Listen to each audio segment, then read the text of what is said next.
नमस्ते मित्रांनो, मी विजय कदम आपल्या सर्वांचं एज्युकेटिव्ह इंडिया ग्रुपमध्ये स्वागत करतोय।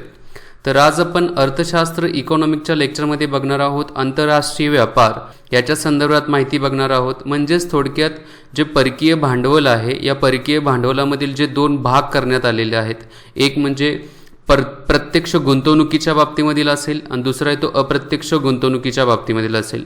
या आधारावरतीच बघा आपल्याला परकीय भांडवल भेटत असतं। तर ते मुद्दे आपण आजच्या लेक्चरमध्ये बघणार आहोत।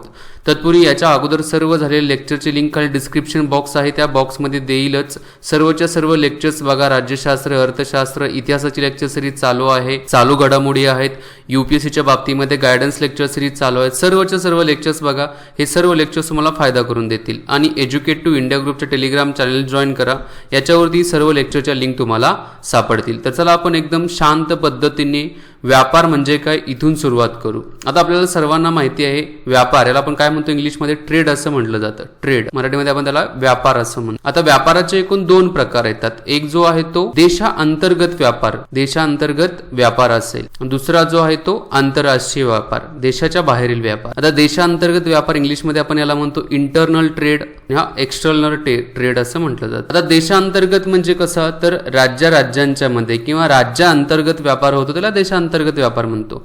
आणि एक्सटर्नल ट्रेड कशाला म्हटलं जातं, तर भारत इंडियाच्या मार्फत काही वस्तू आणि सेवा ज्या आहेत त्या परकीय देशाला दिल्या जात असतील, म्हणजे चायनाला दिल्या जात असतील तर देशाबाहेरील व्यापार असं त्याला म्हटलं जातं। यालाच आंतरराष्ट्रीय व्यापार असं म्हटलं जातं। आजच्या लेक्चरमध्ये आपण हा मुद्दा बघणार आहोत। आता आंतरराष्ट्रीय व्यापार एवढा महत्त्वाचा काय आहे बघा, आज जर जगामध्ये विचार केला तर कोणताही देश स्वतः वस्तू आणि सेवांच्या बाबतीमध्ये परिपूर्ण नाही। कोणत्या ना कोणत्या तरी गुड्स म्हणजेच वस्तूंची, त्याचबरोबर सेवांची, सर्व्हिसेसची काय करावी लागते, तर आयात करावी लागते। आणि प्रत्येक देशाच्या बाबतीमध्ये हा मुद्दा आहे। मग या संदर्भातच मग आंतरराष्ट्रीय व्यापार आजच्या घडीला खूप महत्त्वाचा आहे। आणि राहिला मुद्दा, आता हा आंतरराष्ट्रीय व्यापार आत्ता सोपा का झालेला आहे किंवा आपण म्हणू की सुटसुटीत का झालेला आहे, कारण याच्यासाठी बघा वाहतुकीची साधनं खूप सोप्या पद्धतीने म्हणजे काय उपलब्ध झालेले आहेत। एअरचा वापर करून, त्याचबरोबर आपण म्हणू की वॉटरवेचा वापर करून, पाण्याच्या मार्फत जे आहे एक्सपोर्ट इम्पोर्टचा जो वाहतुकीचा मार्ग आहे तो आता खूप मोठ्या प्रमाणामध्ये वापरला जात आहे। त्यामुळे पूर्ण जगातील देश एकमेकांच्या जवळ आल्यासारखे वाटत आहेत। बघा भारतामध्ये चायनीज वस्तूंचं प्रमाण खूप मोठ्या प्रमाणामध्ये दिसतं, तसंच भारतातील काही वस्तू सॉफ्टवेअरच्या बाबतीमधील असतील ते चायनामध्ये आपल्याला खूप पाहायला भेटतात। भारतातील मेडिसिनच्या बाबतीमधील काही मेडिसिन्स जे आहेत ते आपल्याला अमेरिकेमध्ये पाहायला भेटतात। अमेरिकन टेक्नॉलॉजी काय आहे ते भारतामध्ये पाहायला भेटतात। भेटण्यामागचं कारण हेच आहे की देशांच्या मध्ये जो काही व्यापार आहे या व्यापारामुळेच हे पाहायला भेटतं। आता याच्यामध्ये काही महत्त्वाचे मुद्दे कोणते कोणते येत आहेत बघा, एक म्हणजे गुड्स आणि सर्व्हिस। आंतरराष्ट्रीय व्यापारामध्ये वस्तू आणि सेवांची काय केली जाते, आयात निर्यात केली जाते। दुसरा मुद्दा जो आहे आयात म्हणजे काय, इम्पोर्ट म्हणजे काय, परकीय देशातून, आपला इंडिया आहे, इंडियानं समजा परकीय देशातून एखादी वस्तू जी आहे ही काहीतरी वस्तू आहे, वस्तू जर मागवली तर त्याला आपण आयात म्हणतो। आणि समजा इंडियाने आहे हीच वस्तू काय केली किंवा कोणतीही वस्तू परकीय देशाला काय केली, पाठवली, त्याला आपण काय म्हणतो, निर्यात म्हणतो। इंग्लिशमध्ये त्याला म्हटलं जातं एक्सपोर्ट म्हटलं जातं। सिंपल भाषेमध्ये काय तर हा फरक आहे। आता काही प्रमाणामध्ये काय होतं बघा की भारतामध्ये परकीय देशातील एखादी जी कच्चा माल जो आहे तो भारतामध्ये आणला जातो, उदाहरणार्थ पेट्रोलियम्स वगैरे असतील, क्रूड ऑइल जे आहे कच्चं तेल आणलं जातं, त्याच्यावरती प्रक्रिया केली जाते, प्रक्रिया करून काय केलं जाते तर ते पुन्हा निर्यात केलं जातं। याला पुनर्निर्यात असं म्हटलं जातं। म्हणजे आयात केलेल्या वस्तूंच्यावरती प्रक्रिया करून परकीय देशामध्ये पुन्हा ते पाठवलं जातं, त्याला पुनर्निर्यात केलं जातं असं म्हटलं जातं। आणि ही पुनर्निर्यात पण आहे भारतामध्ये पण केली जाते। याला काय म्हटलं जातं, इंग्लिशमध्ये इंटरपोर्ट असं म्हटलं जातं, इंटरपोर्ट असं म्हटलं जातं, इंटरपोर्ट ट्रेड असं म्हटलं जातं, पुनर्निर्यातीचा व्यापार असं म्हटलं जातं। म्हणजे आपल्याला हे पॉईंट्स क्लिअर झाले। देशांतर्गत व्यापार, देशाबाहेरील व्यापार, इम्पोर्ट कशाला म्हटलं जातं, एक्सपोर्ट कशाला म्हटलं जातं, इंटरपोर्ट ट्रेड कशाला, व्यापार कशाला म्हटलं जातं, आणि वस्तू आणि सेवांची आयात निर्यात केली जाते। ठीक आहे। आणि याच्यामध्ये आणखी एक गोष्ट आपण समजून घेतली की कोणताही देश स्वतः सर्व बाबींच्या मध्ये स्वयंपूर्ण नाही, त्यामुळे आंतरराष्ट्रीय व्यापार खूप महत्त्वाचा रोल प्ले करत असतात। ठीक आहे। आता या आंतरराष्ट्रीय व्यापाराचे काही फायदे आहेत का, खूप फायदे आहेत। एक म्हणजे काय होतं बघा, इथं लिहितो मी, जी नैसर्गिक संसाधनं आहेत म्हणजे अमेरिकेची काही नैसर्गिक संसाधनं असतील, त्याचबरोबर आपण म्हणू की युरोपियन देशाची नैसर्गिक संसाधनं असतील, बऱ्याच देशांची संसाधनं आहेत, नॅचरल जे रिसोर्स आहे त्यांची देवाणघेवाण होते. म्हणजे ज्या नैसर्गिक संसाधनाची आपण म्हणू की आवश्यकता भारताला आहे आणि ते अमेरिकेमध्ये असतील किंवा आफ्रिका खंडामध्ये असतील, ते भारतामध्ये आयात केले जातील. ज्या नैसर्गिक संसाधनाची अमेरिकेमध्ये तुटवडा आहे त्याचबरोबर आफ्रिका खंडामध्ये असेल किंवा युरोप खंडामध्ये असेल तर तिकडे निर्यात केली जाते. म्हणजेच इथं फायदा काय झाला, एक नैसर्गिक संसाधनाची देवाणघेवाण होते. आणि याच्यातूनच काय होतं, जी संस्कृती आहे या संस्कृतीची पण काय होते तर देवाणघेवाण आपल्याला पाहायला भेटते. म्हणजे वेस्टर्न कल्चर आहे ना, म्हणजे अमेरिकनची संस्कृती भारतामध्ये आलेली आहे, त्याचबरोबर भारतीय संस्कृती पण अमेरिकेमध्ये गेलेली आहे, म्हणजे संस्कृतीची देवाणघेवाण झाली. आणखी एक मुद्दा, परकीय चलन जे आहे, या परकीय चलनसाठा जो आहे हा परकीय चलन काय भेटत आहे तर त्या देशांना भेटत आहे. अमेरिकेला भारताचा रुपया भेटत आहे USA ला, तर भारताला काय भेटत आहे, अमेरिकेचा डॉलर भेटत आहे. म्हणजे याचा वापर करून काय केला जाऊ शकतो, अमेरिका भारतीय रुपयाचा वापर करून भारतातून काही वस्तू खरेदी करू शकतील आणि भारत डॉलरचा वापर करून अमेरिकेतून काही वस्तूंची खरेदी करू शकेल. म्हणजे परकीय चलनाची देवाणघेवाण झालेली आहे. त्याचबरोबर आर्थिक स्नेहसंबंध पण चांगले झालेले आहेत. आता आर्थिक स्नेहसंबंध म्हणजे काय, आत्ताच बघा भारताने अमेरिकेला हायड्रॉक्झिक्लोरोक्विन नावाची काय दिलेलं औषध दिलेलं आहे. आता हे हायड्रॉक्झिक्लोरोक्विन भारताने अमेरिकेला दिलेलं आहे.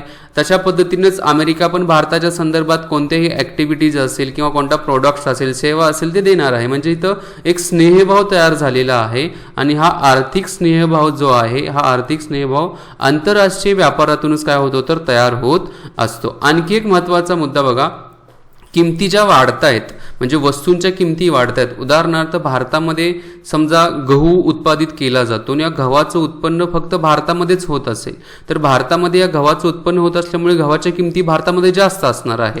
म्हणजे आपण म्हणू की 50 रुपये किलो गहू विकला जाईल भारतामध्ये. तेच जर समजा अमेरिकेमधून किंवा US मधून जर समजा गहू आपण आयात केला तर भारतामध्ये जी गव्हाची किंमत आहे ती स्टेबल करण्याचा प्रयत्न होऊ शकतो. म्हणजे 25 रुपये केजी गहू भेटेल, अशा पद्धतीने स्टेबल राहू शकते. म्हणजे भारतामध्ये जर जास्त उत्पादित होणारा गहू इकडे पाठवला जाईल किंवा अमेरिकेमध्ये जास्त उत्पादित होणारा गहू जर इकडे पाठवला जाईल, याच्यातून जे काही आपण म्हणू की वस्तू असेल किंवा त्या ज्या सेवा असेल त्याच्या किमती काय राहतील तर स्थिर राहतील. थोडक्यात आंतरराष्ट्रीय व्यापारामध्ये वस्तू आणि सेवांच्या किमती काय राहतात तर स्थिर राहतात किंवा राहण्याचा काय करत असतात प्रयत्न करत असतात. ठीक आहे, ही जी फायदे आहेत हे आंतरराष्ट्रीय व्यापाराच्या संदर्भात आहेत. व्यवस्थित समजून घ्या हे फायदे.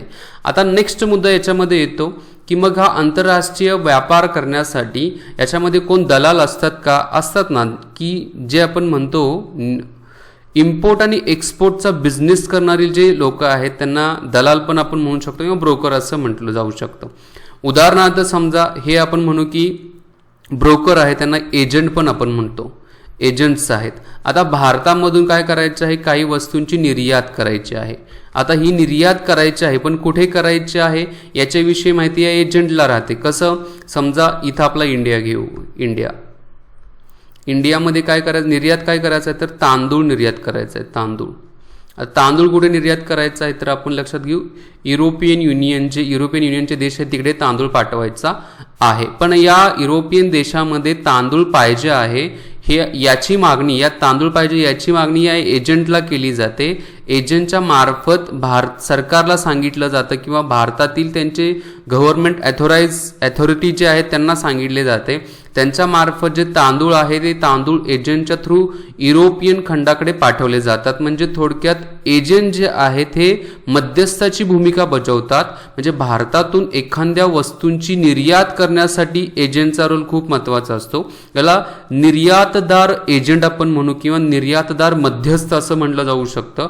त्याचबरोबर भारतामध्ये पण काही वस्तूंची गरज असणार आहे ना, मग त्या वस्तूंची आयात करायची आहे आणि ही आयात या देशातून करायला पाहिजे असं या एजंटकडे माहिती असते आणि त्यामुळे हे एजंट काय करतात, भारत सरकारला सांगतात की आपण अमेरिकेमधून काय करू तर आवश्यक असणाऱ्या वस्तूंची आयात करू, कारण इतर देशांच्या तुलनेमध्ये अमेरिकेमध्ये त्या वस्तूंची किंमत काय आहे, कमी आहे. अशा प्रकारे आयात आणि निर्याती संदर्भात हे एजंट्स जे असतात, मध्यस्थ जे असतात, ते काय करत असतात, काम करत असतात आणि यांनाच इम्पोर्ट आणि एक्सपोर्टचा बिझनेस करणाऱ्या कंपनीज किंवा एजंट्स असं म्हटलं जातं. भारतामध्ये बऱ्याच कंपन्या आहेत बघा इम्पोर्ट आणि एक्सपोर्टच्या बाबतीमध्ये बिझनेस करणाऱ्या. आता नेक्स्ट मुद्दा जो आहे, भारत स्वतंत्र झाल्यानंतर आणि भारत स्वतंत्र व्हायच्या अगोदर भारतामध्ये व्यापाराचा एक ओझरता प्रवाह कशा पद्धतीचा होता बघा. एक म्हणजे भारताचा जो व्यापार तोल, आपण मागच्या लेक्चरमध्ये आपण बघितलेला आहे व्यापार तोल कशाला म्हटलं जातं. व्यापार तोल जो होता भारत स्वतंत्र होण्यापूर्वी, इथे लिहितो बघा, व्यापार तोल हा भारत स्वतंत्र होण्यापूर्वी हा पॉझिटिव्ह म्हणजेच अनुकूल होता. आता अनुकूल होता याचा अर्थ काय आहे बघा, की भारताची आयात जी आहे ही आयात कमी होती कधी, स्वातंत्र्यपूर्व काळामध्ये, आणि निर्यात काय होती तर जास्त होती.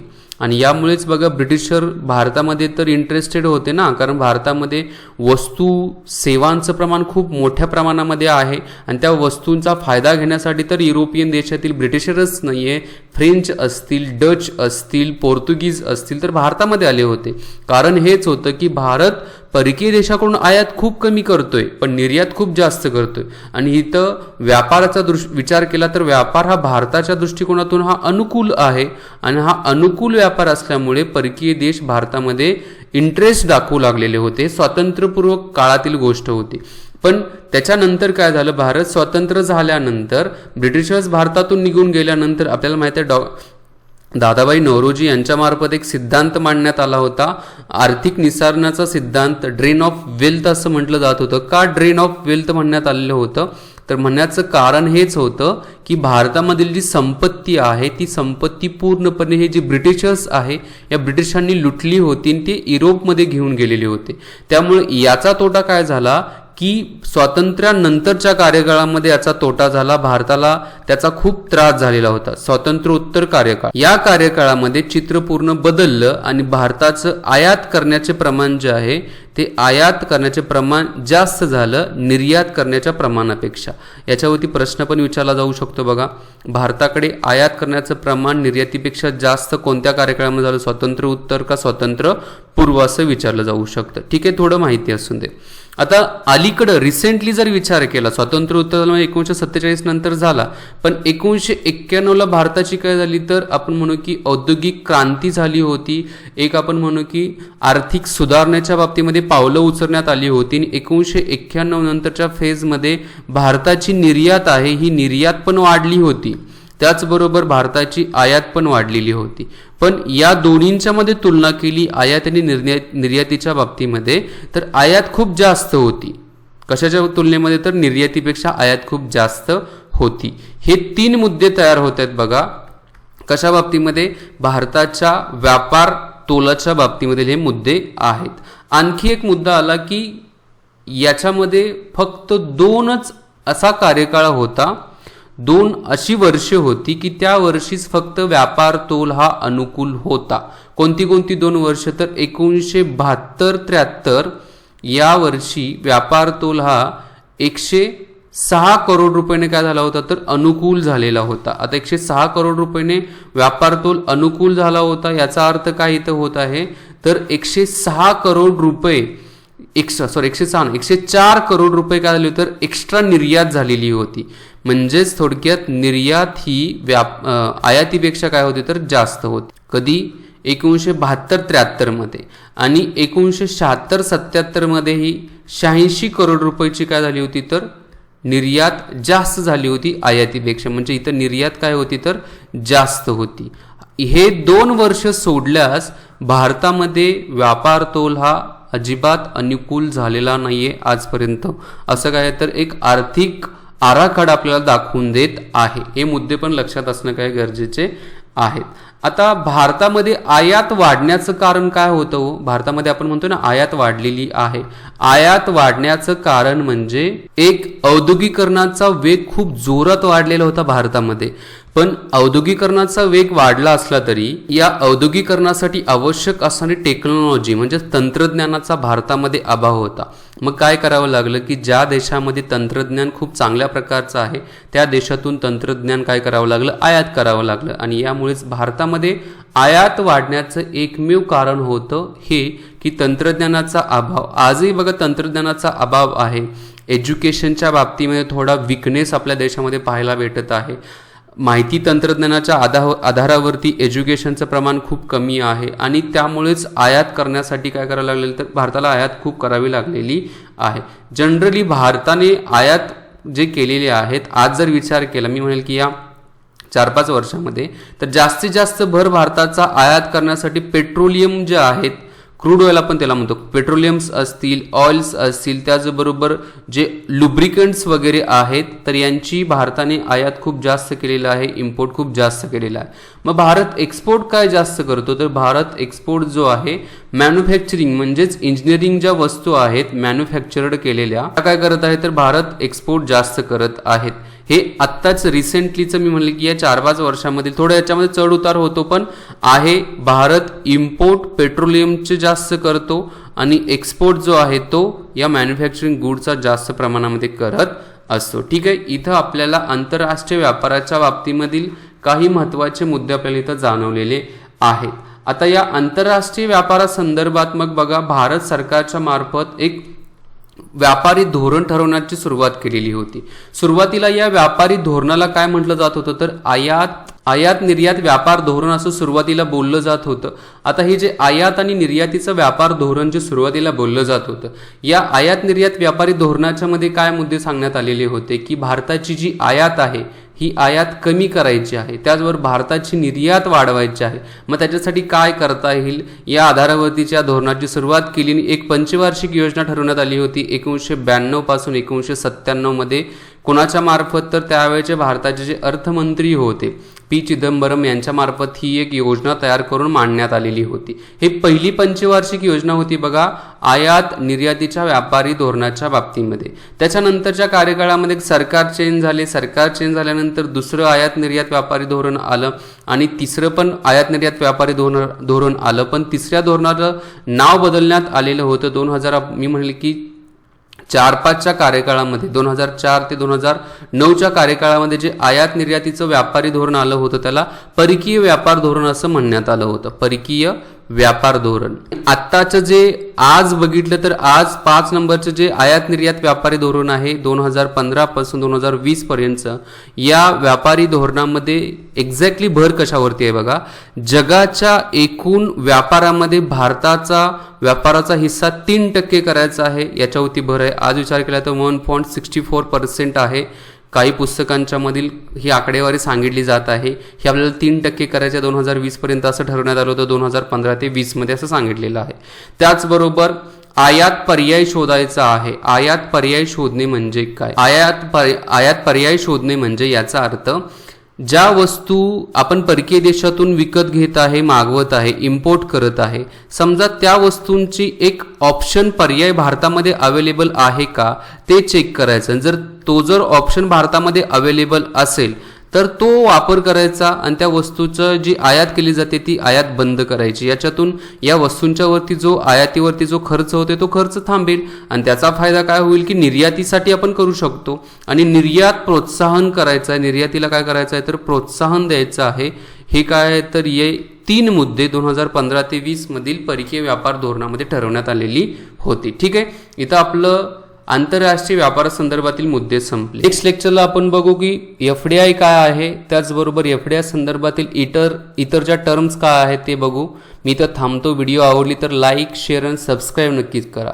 जय हिंद, जय महाराष्ट्र, जय भारत, वंदे मातरम.